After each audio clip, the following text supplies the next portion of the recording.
দোকানের সামনে আমার শাশুড়ি মা আমার মাকে কাঁদতে কাঁদতে হঠাৎ বলে উঠলেন, ছেলেটাকে মনের মতো করে মানুষ করতে পারলাম না বেয়ান, একেবারে নির্লজ্জ অমানুষ হয়েছে জানেন।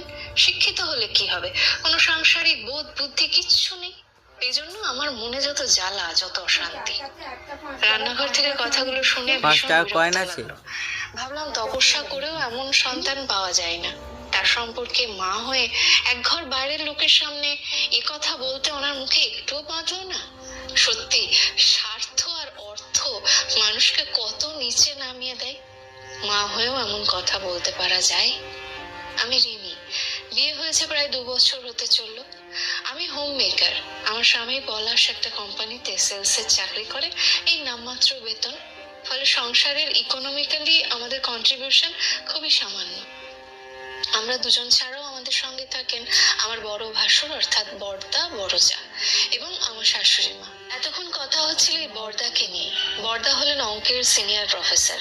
কলেজ ছাড়াও টিউশন, সেমিনার, পড়াশোনা নিয়ে সব সময় কর্মব্যস্ত একজন মানুষ এবং মনের দিক থেকেও আকাশের মতো উদার। আর দিদিভাই আমার আইডল, একজন গৃহবধূ হিসেবে এই বাড়িতে বিয়ে হয়ে এসেছিল, কিন্তু নিজের শখ আর দক্ষতাকে মরে যেতে দেয়নি।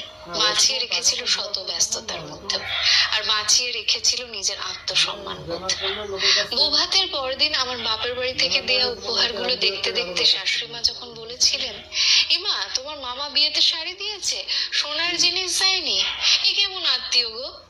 আমি অপ্রস্তুত হয়ে মাথা নামিয়ে নিলেও দিদিভাই বলেছিল, কেন মা, উপহারটা তো আপনাকে কিছু দিয়েছে, এ বাড়িতে অনেকে তোকে কিছুই দেয়নি, এরপরেও কি আর কথা বলার মুখ থাকে? বলা বাহুল্য, শাশুড়ি মা আমাকে কোনো কিছু দিয়ে মুখ দেখেনি, অথচ সেদিন বুঝেছিলাম মেয়েদের পায়ের নিচের জমি শক্ত হলে আত্মমর্যাদার মাথাটাও অটোমেটিক্যালি উঁচু হয়ে যায়।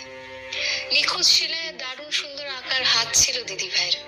প্রথমে বাড়িতে টুকটাক পাঞ্জাবি, ব্লাউজ, চুড়িদার, রুমালের ডিজাইন করতে করতে একসময় বিরাট জনপ্রিয় হয়ে ওঠে ওর হাতের কাজ। এখন এই এলাকার দুটো নামকরা বুটিকের মালকিন আমার দিদিভাই। অন্য সময় ব্যস্ততা তো থাকেই, তবে কোনো অকেশনে ওর স্নান, খাওয়া, ঘুমানোর সময় থাকে না। ফলে সংসারের কোনো কাজে সেইভাবে হাত দিতে পারে না।